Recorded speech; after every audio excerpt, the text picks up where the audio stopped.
countless victims of human trafficking walk among us, invisible until now. The Blue Campaign provides a unified voice for those who work to combat human trafficking. It's time to open our eyes. Learn what you can do by visiting dhs.gov/Blue Campaign.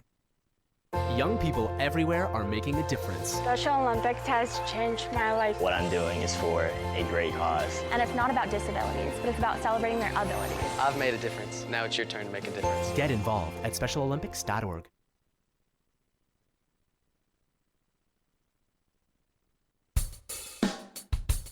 You take a seed, you plant it, you grow it, you dry it, you roll it, you smoke it, and it goes down smooth. Hey! Spanning the continent to bring you the truth about cannabis and marijuana law reform. I smoke pot and I like it a lot. The Russ Belville Show, the voice of the marijuana nation. Now, here's your host, Radical Russ Belville. Good day, tokers and tokettes and non-toking lovers of liberty. It is Wednesday, November 25th, 2015, and it's got to be 420 somewhere in the world. Thanks for joining us here on our final show before we head off for the Thanksgiving holiday. That's right, no live shows on Thursday or Friday. We'll be taking that holiday off, and I hope you're able to as well.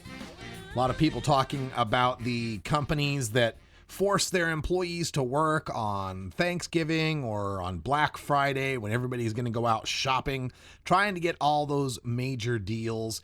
Well, you know what? The cannabis industry is right in there amongst the rest of them in this capitalistic orgy. And we're going to talk a little bit about that coming up in our segment that we're going to be calling Cannabusiness Chronicles.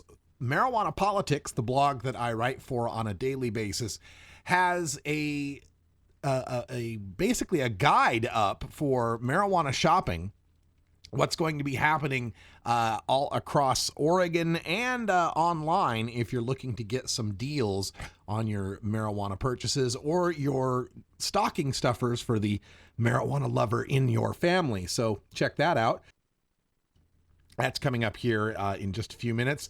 We'll come right after we go behind the headlines. And in behind the headlines today, we're taking a look at a story here in the state of Oregon where 2 state crime drug testing labs have been shut down due to the allegations of impropriety of a 35-year-old lab technician.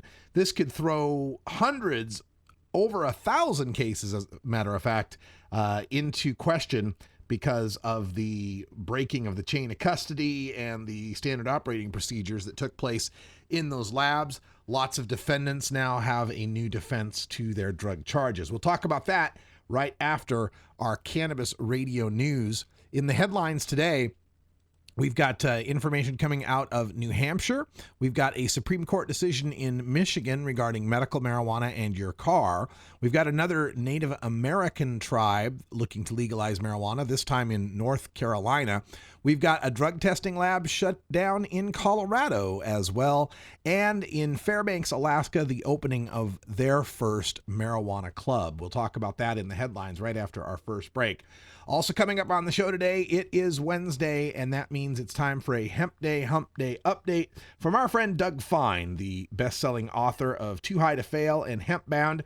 He, from time to time, joins us here on a Wednesday to inform us about the latest developments in industrial hemp from coast to coast and around the world. Stay tuned for that at 1:30.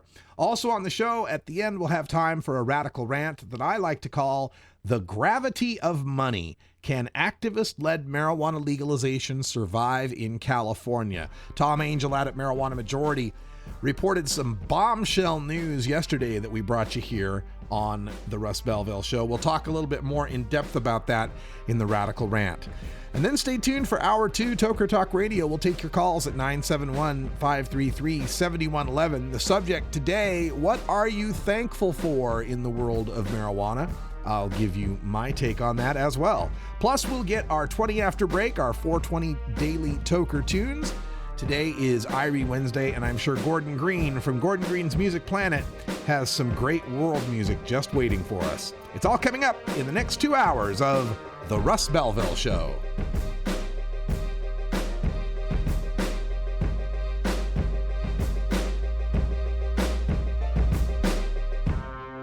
You're tuned into the Russ Belville Show, the voice of the marijuana nation. The son of a Polish immigrant who grew up in a Brooklyn tenement, he went to public schools, then college, where the work of his life began, fighting injustice and inequality, speaking truth to power. He moved to Vermont, won election and praise as one of America's best mayors. In Congress, he stood up for working families and for principle, opposing the Iraq War, supporting veterans. Now he's taking on Wall Street and a corrupt political system, funded by over 1 million contributions, tackling climate change to create clean energy jobs, fighting for living wages, equal pay, and tuition-free public colleges. People are sick and tired of establishment politics, and they want real change. Bernie Sanders, husband, father, grandfather, an honest leader, building a movement with you to give us a future to believe in. I'm Bernie Sanders, and I approve this message. Great websites today need expert web design and development and need to be e-commerce ready and mobile friendly. But building a marketable and profitable website can be an uphill climb. Ready to make your new website or replace your existing website? Think Orange as the new way to get in the black. Orange Hill Development works with Fortune 500 companies and offer the same top quality development service at a fraction of what other providers charge. Brands like Absolute, Carlsberg, and Nestea trust Orange Hill Development. Find out why you should trust your website with Orange Hill. Contact Orange Hill for a consultation today at orangehilldevelopment.com.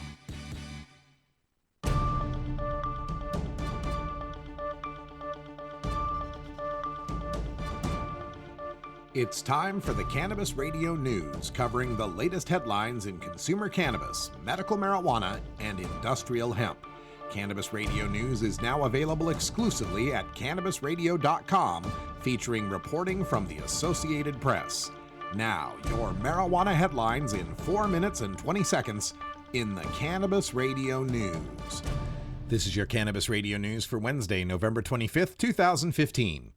New Hampshire health officials have approved a lung cancer patient's application for an identification card that will allow her to buy medical marijuana in Maine. A spokesman for the Department of Health and Human Services said Linda Horan would be issued a card Wednesday, a day after a court granted her emergency request and ordered the state to review her application. The state had argued that issuing the 64-year-old Alstead woman a card before dispensaries open next year would undermine its need to control marijuana distribution. But Horan, who was diagnosed with late-stage cancer in July, argued she might be dead by then. The judge agreed, noting that the law allows visitors from other states to obtain New Hampshire medical marijuana, suggesting that lawmakers knew other states would have similar provisions. Maine law allows for people visiting the state for an extended period of time to obtain medical marijuana if they meet certain requirements, including having a qualifying medical condition. Smoking a joint inside a car while parked in a private lot is not protected under Michigan's Medical Marijuana Act, the state Court of Appeals has determined. The case involved a man who was smoking medical marijuana inside his car in the parking lot of Soaring Eagle Casino in August of 2013. In a 2-1 ruling, the appeals court said even if Robert Michael Carlton was in a locked car, the fact he was in a parking lot accessible by the public constitutes a public place and is therefore illegal under Michigan's 2008 Medical Marijuana Act. Carlton was charged with possession of marijuana after police determined he had been smoking a joint outside the casino. They were notified about 11:30 p.m. by casino security workers monitoring a closed-circuit camera trained on the parking lot. Marijuana could soon be legal on the Cherokee Indian Reservation in North Carolina, just 3 hours from Chattanooga. Leaders of the tribe recently passed a resolution to allow a study on how marijuana could be used on the reservation. The study will look into whether or not they could use marijuana for medical purposes with a written recommendation, or for sale in dispensaries like we've seen in western states like Colorado. A little over an hour away, Cherokee County Sheriff Derek Palmer says he's also concerned about the future of western North Carolina if marijuana becomes legal. Nearly 6,000 acres of tribal land sits in Cherokee County. Palmer says he's interviewed dozens of drug addicts who say their drug abuse started with marijuana. A recent new survey found 73% of the Cherokee support marijuana law reform. Colorado marijuana testing facility Cannabis closed its Denver laboratory on Tuesday and laid off as many as 15 people. The shutdown of one of the largest cannabis labs in Colorado, and one considered an industry leader, comes after months of controversy involving the company's leadership. Cannabis is one of 17 state-certified laboratories testing marijuana and pot products for potency and consistency, and for pesticides, chemical residues, and biological contamination. Its clients are typically cannabis growers and retailers. Cannabis Inc. spokesman Bill Livermore said the company, quote, was no longer operating profitably, end quote, in part because it was taking care of Marijuana Enforcement Division violations and waiting for its final microbial certification from the state, a lengthy process that resulted in the company losing some of its market share. Fairbanks, Alaska's first pot club, the Higher Calling Club, quietly opened Monday afternoon in a remodeled former wine bar on First Avenue. Under its new ownership, the Merlot red walls of the former Café Alex have been repainted an herbal green, and the interior is furnished with overstuffed couches, a foosball table, and a small stage. The customers paid either a daily $10 rate or $25 monthly rate to join the club, and then went into a side room to smoke. Under the business's policy, club members can smoke pot or eat pot-infused foods inside the club, but cannot buy or sell it. They're also not allowed to smoke tobacco inside the building. Social pot clubs like the Higher Calling Club and Anchorage's potluck events are in a legal purgatory regarding Alaska's new marijuana industry. Monday's opening date for the Higher Calling Club was months ahead of the May 2016 date the State Marijuana Control Board has set for granting retail pot shop licenses, but social clubs like the Higher Calling aren't retail shops. Excuse me. This has been your Cannabis Radio News for Wednesday, November 25th. The Russ Belville Show, providing dictionaries to drug czars since 2009. Imagine life without taxes. Let New Era certified public accountants, NewEraCPAs.com, handle your Cannabis 280E and tax strategy. Get your business prepared with New Era CPAs Cannabis Finance Bootcamp. NewEraCPAs.com. With years of experience in the industry, we are one of the nation's leading accounting firms for growers, dispensaries, and ancillary companies from Washington to California. NewEraCPAs.com. Dr. Dabber, hurry! Its temperature is shooting past 1,000 degrees Fahrenheit. It's burning up. I'm afraid for this little guy, it's just too late. What caused the problem? Only Dr. Dabber can maintain the perfect temperature for a smooth-tasting, slower burn. This standard vaporizer lost all of its health benefits, sending it up in smoke. So you're telling me that most vapor pens burn so hot they produce smoke, not vapor? Correct. Keep away from those standard vaporizer pens and turn to Dr. Dabber. Doctor's order. Less heat, more flavor.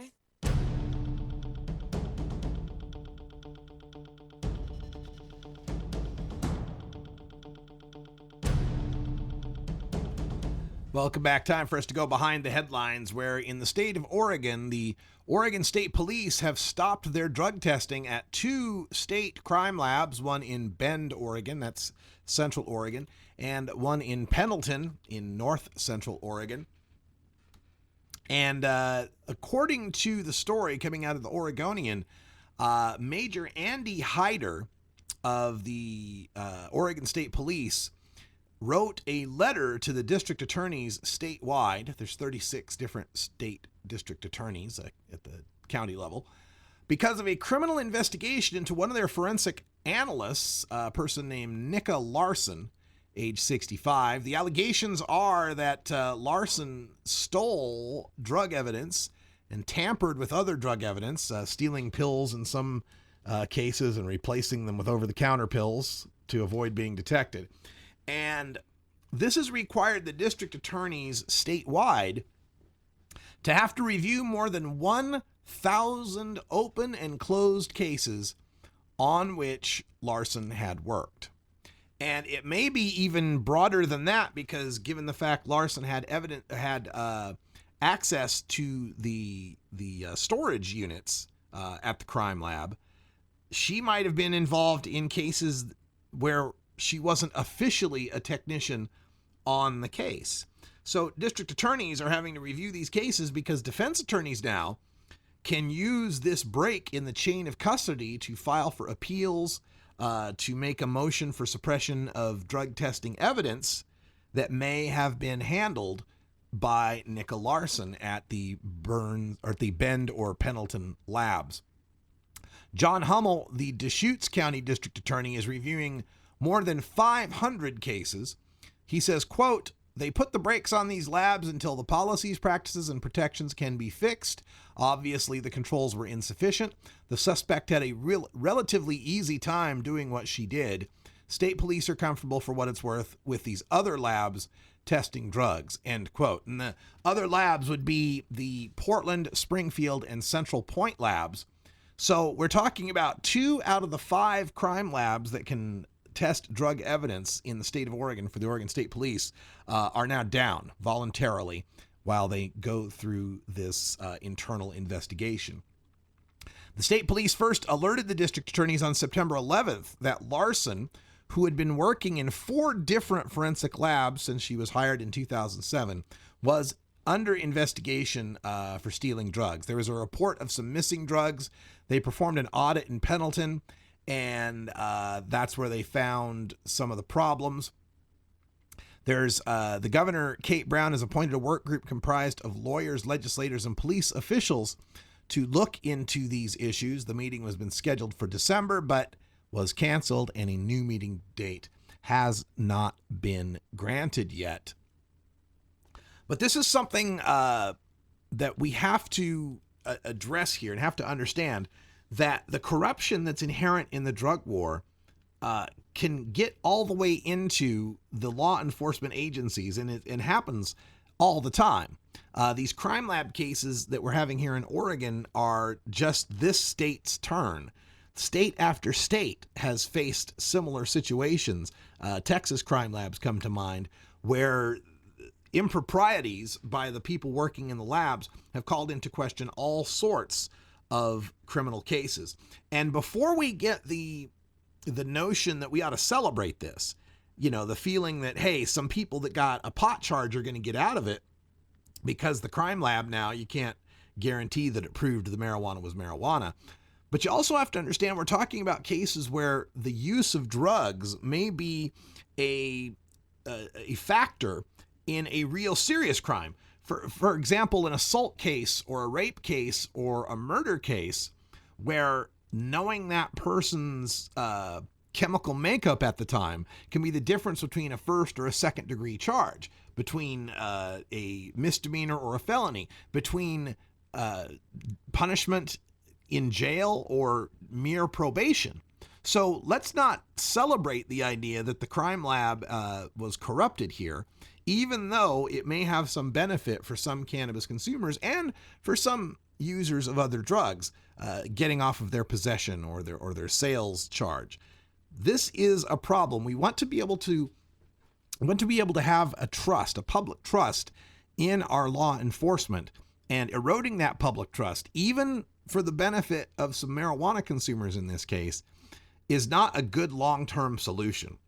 Now, the best long-term solution is to end the criminality of those drugs in the first place, so that the crime labs can concentrate on doing tests that matter in solving real crimes.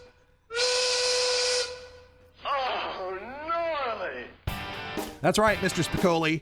Solving real crimes is gnarly. Keep that in mind, folks, that even though as we fight for the end of marijuana prohibition and the end of drug prohibition for that matter, it doesn't mean that we want an anarchy, that we don't believe in law and order, and that we don't want justice served. Happy 420, Denver. We're back right after this.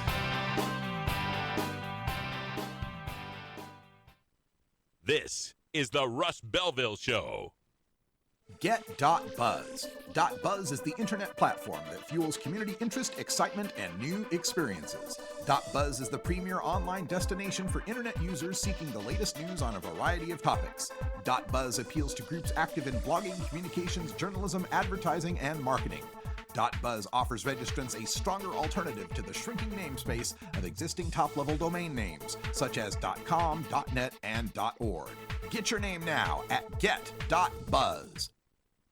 Ganjapreneur.com, your guide to the cannabis business world. Ganjapreneur.com is a comprehensive resource for cannabis professionals and entrepreneurs. Download the Ganjapreneur app on your smartphone or tablet to catch up on cannabis industry news, scroll through our daily job listings, and learn about successful cannabis companies, executives, and investors. Ganjapreneur.com, helping Ganjapreneurs grow.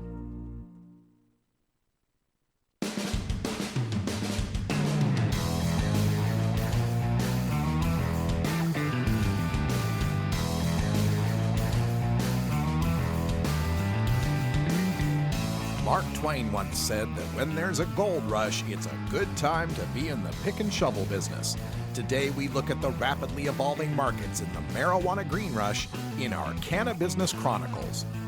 Welcome back, everybody. In the Cannabis Chronicles today, we take a look at marijuanapolitics.com that has published a 2015 Marijuana Politics gift guide. And it's kind of neat now that we have 4 legal states that we can talk about openly shopping for the cannabis lover in your life. And here in Oregon, a few of the dispensaries have lined up to give special benefits on Friday, the traditional shopping day after Thanksgiving. They're calling it Green Friday, and there's many places to take a look at. So the first one we'll take a look at right here in our home city of Portland. Rip City Remedies is one of the longest running dispensaries in Portland, and they are on Division Street, 33rd and Southeast Division. They've been great allies to the cannabis legalization movement, and they're very, very friendly and very helpful to the cannabis patients. Their specials on Friday include $20 quarters, 2 cannabis joints for $5 from Mindful Organics, and specials with Truly Pure and Looking Glass extracts. You can find more about their specials on dailyleafdeals.com. They'll be open from 10 a.m. to 10 p.m. this Friday.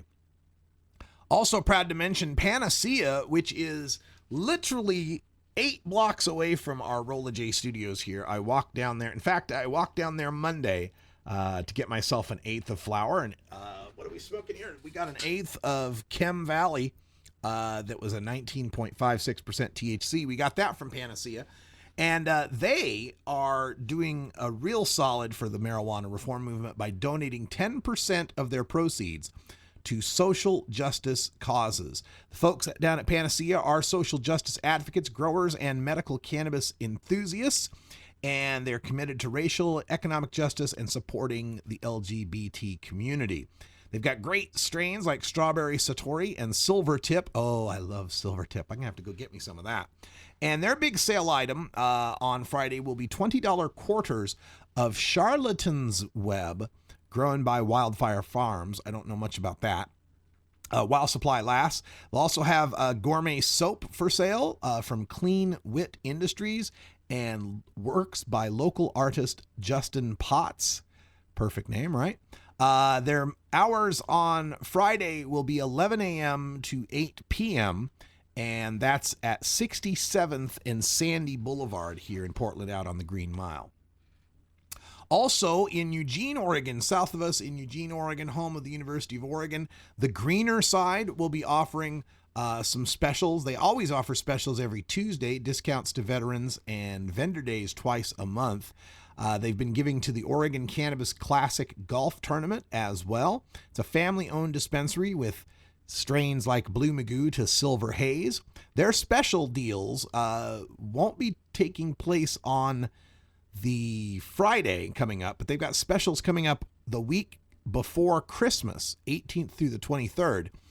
And that'll be 20% off all accessories, buy 3 for the price of 2 on topical products, 4 for the price of 3 on concentrates, and a free gift with every purchase of 1/8 ounce of flowers.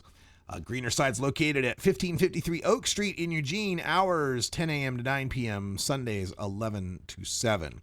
And in Bend, the dispensary Aura Grown, which is, I think, the best-selling dispensary in all the state of Oregon at this point. They are a farm-to-table model dispensary, and Aura Grown has an order-ahead form that you can use on their website at auragrown.com and a full menu of products. It was voted best marijuana dispensary by the readers of Source Weekly. And you can find out more about them at auragrown.com. They're at 1199 Northwest Wall Street in Bend, Oregon, every day 9 a.m. to 10 p.m. And then there's recommendation for some great products available on the web. Check out funkypiece.com. American handmade glass pipes, water pipes, and bubblers. Shipping just $5 in the United States. That's at funkypiece.com. Source Vapes are also offering some specials. You can use the coupon Black Friday 2015 to receive 40% off products this Friday. This is at Source Vapes. I think that's just sourcevapes.com. And Cyber Monday 2015 is another coupon code you can use on Monday to get 30% off of select products and buy one, get one free deals on travel kits. Also on our Green Friday list, Zamnesia, an online seed shop, is offering all sorts of specials, monthly deals, a Black Friday sale, and a 5% discount. So check that out at Zamnesia. OPUF is also offering some of their products. They have little canisters of 95% pure air, pure oxygen, I should say, that you can use. Recreational oxygen, yes, people, that is used to enhance your high by turbocharging the oxygen in your brain. Aceso, ACESO, also marketing some CBD products. And don't forget Therabis. Therabis is a website marketing medical marijuana products for pets, CBD supplements for your dog, developed in conjunction with Dixie Elixirs and a 30-year veterinarian. That's right, we've got Green Friday products for your dogs, people. Check them out at Therabis.com. Their sale starts on Black Friday. Aceso is on social media as well. Check them out. And you can read the entire article on the Marijuana Politics gift guide at marijuanapolitics.com. The links are there so that you can find what you're shopping for. Stay tuned. We're back with Doug Fine in our Hemp Day Hump Day update right after this.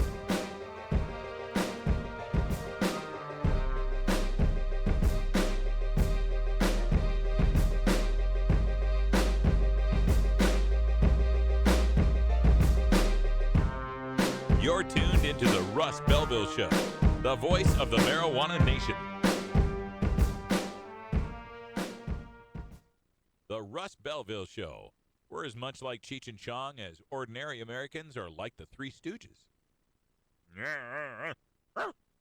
Hey, Mo! The Fingerboard Extension has fretted instruments to enhance your creativity. It has new and used guitars and banjos from beginning to high class. The Fingerboard Extension has National Resophonic, Husson Dalton, Larrabee, Heritage and Recording King guitars, and Mike Ramsey, Wildwood, Gold Tone, and Recording King banjos. The Fingerboard Extension also has drum stuff, used gear, and parts. Stop by the Fingerboard Extension, downtown Corvallis, Oregon at 120 Northwest 2nd, or check out the inventory on the web at fingerboardextension.com and reverb.com.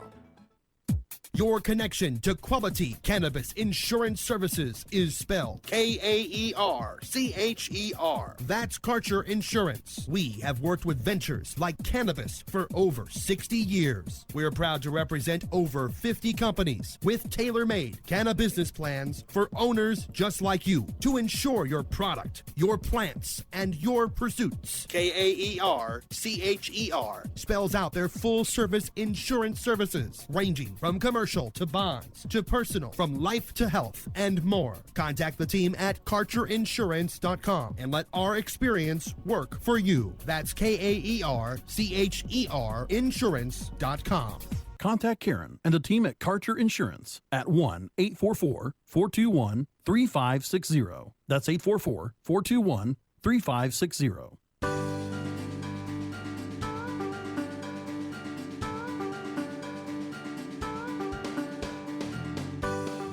Legalization also ushers in the return of the American hemp industry. Get the latest news from the author of Hempbound and Too High to Fail, Doug Fine, in our Hemp Day Hump Day update. All right, welcome back, everybody. Time for our Hemp Day Hump Day update. We got Doug Fine on the line. How you doing, Doug? Hello, Doug. Are you there? Oh dear, I'm afraid that we've somehow missed out on getting Doug Fine on the line here for our Hemp Day, Hump Day update. That's a darn shame. All right, we will. I got an email from him earlier today, but I'm not exactly sure where he's ended up. So we're going to go into the archives here and take this opportunity to take you back to the High Times Cannabis Cup in Jamaica, where I got a chance to speak with Nurse Linda and Curtis, who are all looking at putting together the new Jamaica Normal chapter. Good day, everyone. We're approaching 1 o'clock in the afternoon here in Negril, Jamaica. Some pretty ominous gray clouds have appeared just over our shoulder here. Looks like we're going to have ourselves some rain, but I found myself undercover. Keith Stropp was sitting here with some wonderful people, and we've got Ellen Comp from Normal is here as well, California Normal, so lots of great Normal people here. But joining me here at the desk, we've got folks, Jamaicans themselves, who want to talk a little bit about what's happening. And we'll start with Nurse Linda. Hi, Nurse Linda, how are you? So magnificent. I'm here in Jamaica, man. Yes, how could you not be magnificent here in Jamaica? And you are? Curtis from Portland, Long Bay, Portland, Port and Tony. Very nice, very nice. So you were talking about getting involved in forming a Normal chapter here in Jamaica. Exactly, yes. I'm here with the Normal, the national level, and the California representatives, Ellen Comp. So we decided, since there's no real active one here, to connect with one from the past and get activated, get it working again. What's the law right now in Jamaica as far as ganja cannabis goes? Well, right now they kind of to legalize it, but now they kind of get the people to get a registration, so you have to pay a little money. But what I concern about the poorer class of people who can't afford to pay to get it.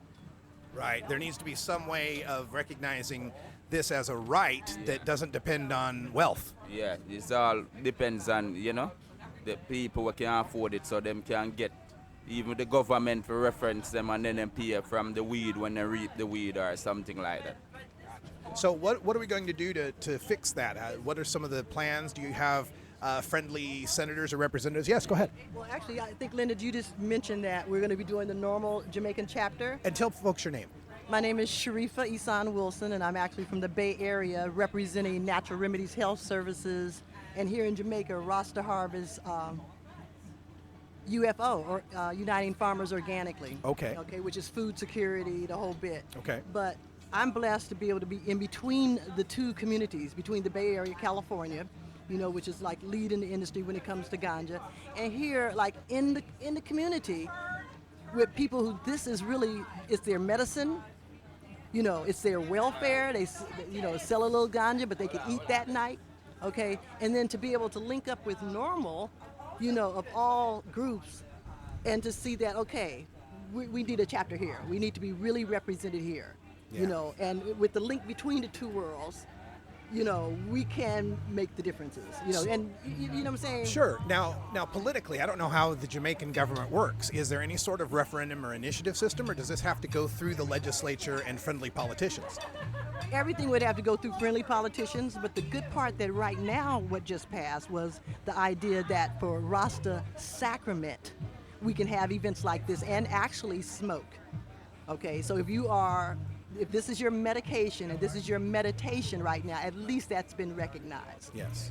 And for High Times magazine to be here in Jamaica right now at this time, it's auspicious. I mean, it can only be successful for everybody. So, like Curtis is saying, as a local Rasta farmer, is please don't leave out the little people.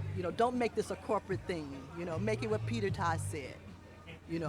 For peace, for the healing of the nation, which is needed. How would you set that up? How would you like you get to wave a magic wand and you get the perfect legalization you want for Jamaica? What would it look like? Yeah, well, they say they legalize it, but at the moment it don't legalize as yet because it's still like 2 ounces. You still have, chances we have many pounds and stuff like that. So we're still working on it, as far as we did see. And we did know that this is the healing of the nation. And then now it's come forward in Jamaica, and then we are trying to work on it to legalize it to the best. How about, if people want to sell it and have shops to sell it, how would you want that to run? I mean, because we worry about it getting too big. Well, those people is gonna be very few people because you have to go be a licensed shop owns and stuff like that. So I think you have to go to a lot of stuff to do that. Okay. So sort of a regulation system, licensing, like if you wanted to open up any kind of shop. Yeah, definitely. Okay. Go ahead. Yeah. All right, so she brought my name up as to who I am. I'm Linda Jackson from the Bay Area. I run a patient clinic for information, education on how to be a safe access to medicine at home.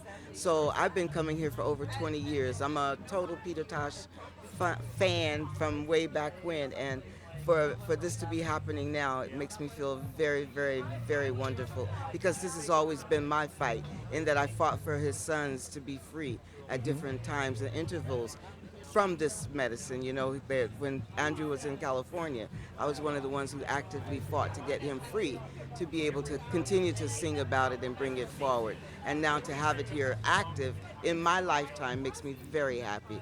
I'm very proud to be a part of this day, this event, and continue to do the education, information, and the medical aspect of what cannabis does for us. Was it, I mean, I don't know how much of the background you'd know, but was it difficult to get the Jamaican government to accept High Times coming here with such an event? From the hearsay, I just heard through the grapevine, on the web pages, on the Facebook signs, and listening through news media.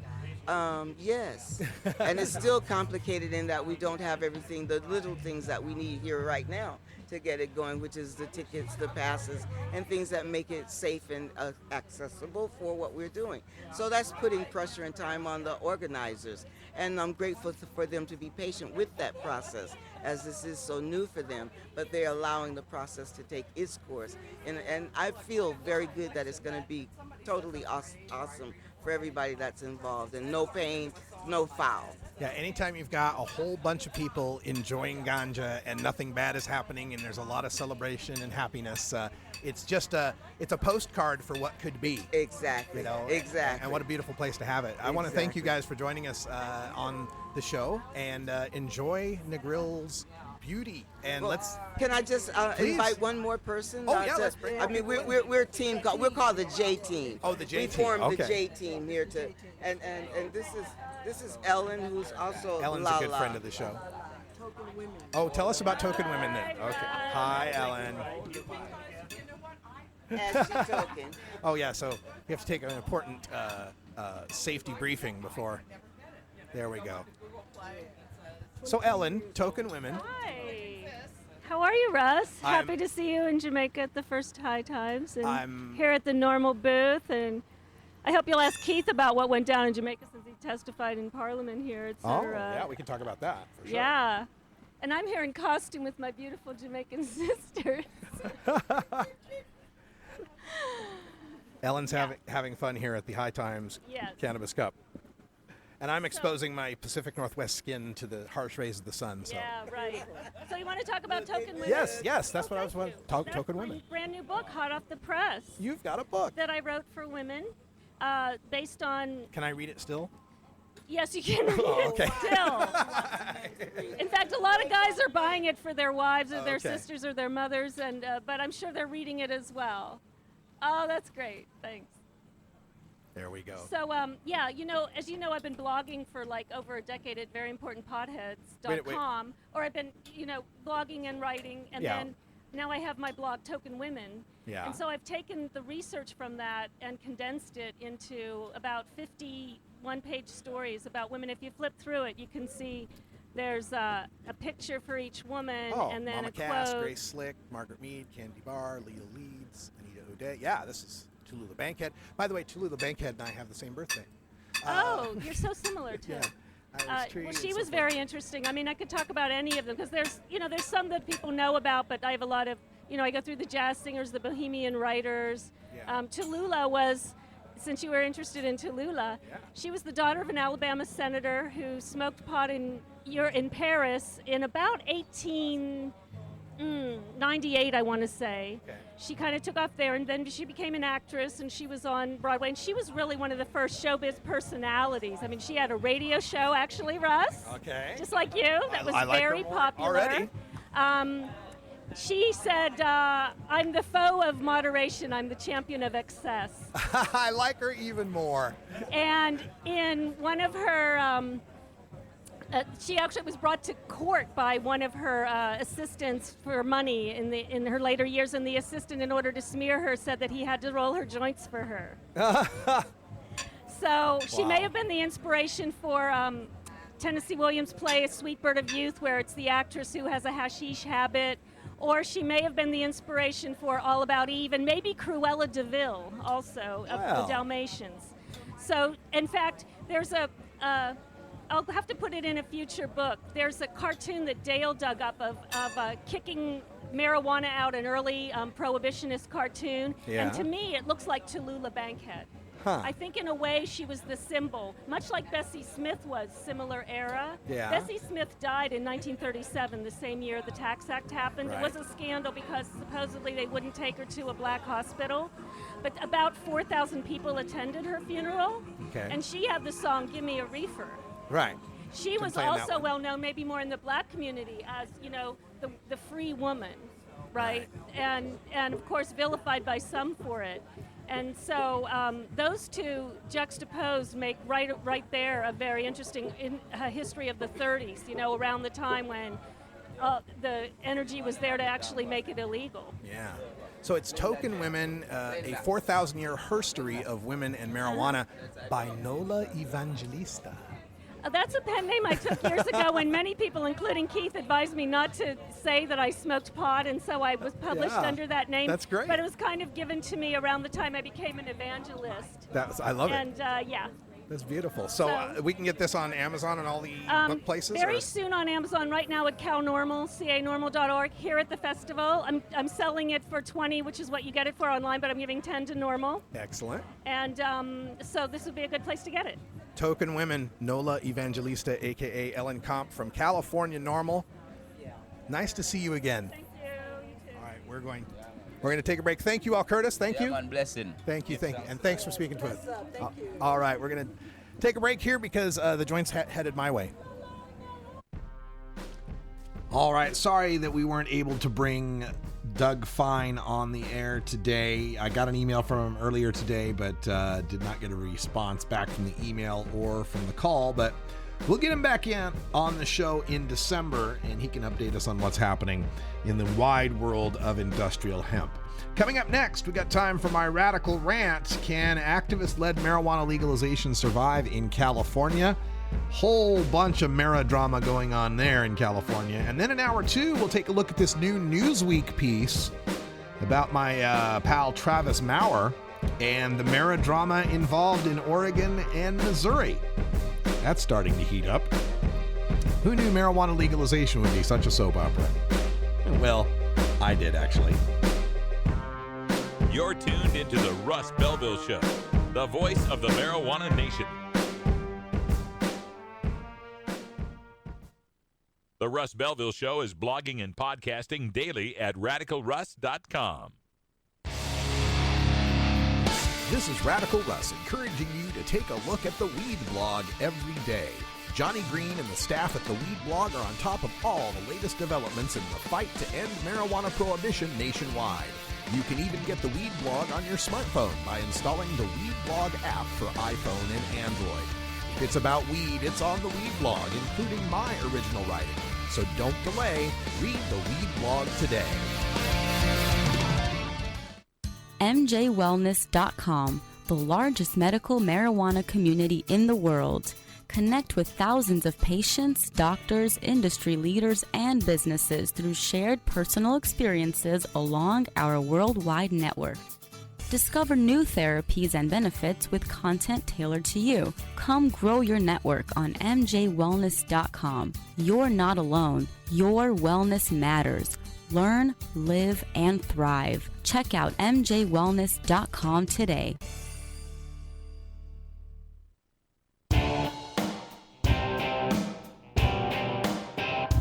We must wage what I have called total war against public enemy number one. I support a change in law to end federal criminal penalties for possession of up to 1 ounce of marijuana. That marijuana, pot, grass, whatever you want to call it, is probably the most dangerous drug. Some think there won't be room for them in jail. We'll make room. I experimented with marijuana a time or two, and I didn't like it and didn't inhale. And one major responsibility is to encourage people to use less drugs. Entirely legitimate topic for debate. Radical Rant. All right, folks, welcome back to the show. And today I want to talk about news that we broke yesterday on the show. Actually, Tom Angel, writing out at marijuana.com, broke the news of Richard Lee and his endorsement of the Sean Parker-led initiative to legalize marijuana in California for the 2016 ballot. It's a seismic shift in California marijuana reform politics, and for me, it's like watching a telenovela. La gravedad del dinero, the gravity of money. Yes, folks, money. Money is the key to winning elections. Now, we can and should lament that reality. I'm not happy about it, but we have to accept it. That for the next election cycle at least, you need money to win an election. And you need it even more so in a place like California, especially this particular 2016 election. Legalization of marijuana in California is the Waterloo, the Antietam of marijuana prohibition. It's their Custer's last stand. They know that if marijuana legalization happens in California, it's all over but the singing and the dancing and the writing as far as getting marijuana legalization everywhere else. Legalization in California hastens the legalization of marijuana everywhere else, not just inside the United States, not just the other states that will follow, but outside the United States as well. California has such a large global footprint that legalization in California pretty much spells the end of the marijuana prohibition movement. But a loss in California in 2016. Well, a loss in 2016, that keeps prohibition on life support. Maybe even gives it a chance to recover. The amount of political traction that the prohibition movement will be able to gain by saying, even California rejected legalization. Legalization's gone too far. It's gone far enough. We've learned the lessons of Colorado and Oregon and Washington and Alaska. We have buyer's remorse on marijuana legalization. So 2016 California is huge. We're going to see a greater ad war from our enemies in California for 2016 on the radio, online, in print, on TV. We're going to see more negative advertising about marijuana legalization than we have ever seen. If you want a preview, just go back and look at Florida for 2014 when they tried to pass medical marijuana in Florida, got 58% of the vote. And that was Sheldon Adelson pumping in millions and millions of dollars to buy all these scary ads about marijuana legalization and drug dealers and all sorts of loopholes and so forth. That's just a small taste of what's about to unfold in California. We're going to need a lot of money on our side to fight back. So, we're facing the greatest battle in marijuana legalization ever. And I've had the honor of getting to know many of the people who are the principals fighting against this war on drugs. But now, big money has stepped in and dramatically altered the relationships and strategies of these reform advocates, some of whom have put in more than 4 decades in the battle to fight for legalization. The reporter of the story, Tom Angel, is someone I first met through his work with SSDP and then Law Enforcement Against Prohibition, or LEAP. He's since taken his considerable public relations skills and advocacy work in an independent direction by founding the group Marijuana Majority. And Tom's special mutant ability is the ability to get a quote in almost every major marijuana story in the mainstream media. Tom's just amazing at that. And I met Richard Lee back in late 2009. After an accident in Texas left him paralyzed, he came to the Bay Area and founded a successful coffee shop, and then founded the first training institute for marijuana, Oaksterdam University. I met him as he was funding and leading the Prop 19 campaign in 2010, sinking $1.5 million of his own money into it against all conventional wisdom. Only late in the campaign, as it was topping 55% in the polls, did any of the national funders or organizations get involved. A little too late, and it lost. But Prop 19 began the national dialogue on marijuana legalization, and I believe Colorado and Washington could not have succeeded without it. So I was there at Oaksterdam in 2010 when Prop 19 lost. I was there when Richard Lee gave his concession speech. I was there when Tom Angel and other student activists were marching for Prop 19 outside of Oaksterdam headquarters. This Sean Parker fella, I don't know him. I do know he co-founded Napster. He's an early investor in Facebook and has something like a $3.2 billion net worth. And Parker now has proposed what's called the Adult Use of Marijuana Act, or ALMA. ALMA. A-U-M-A. Adult Use of Marijuana Act.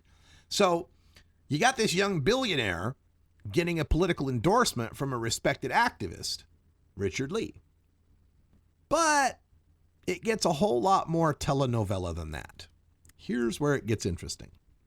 Richard Lee is on the board of the Coalition for Cannabis Policy Reform, CCPR, which arose from the ashes of the failed Prop 19 campaign in 2010.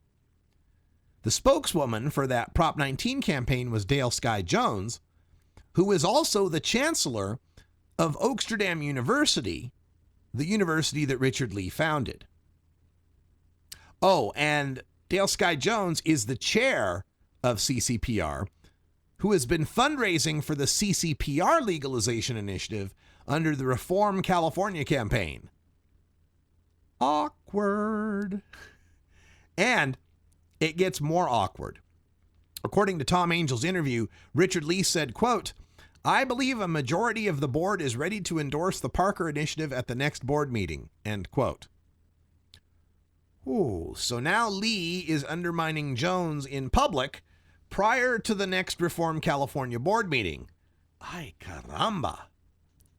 And to think, Richard Lee, Dale Sky Jones, Tom Angel, I've got a picture of all of them at the Oaksterdam Prop 19 campaign. And now Tom is reporting that Richard is betraying Dale Sky Jones. It's so telenovela.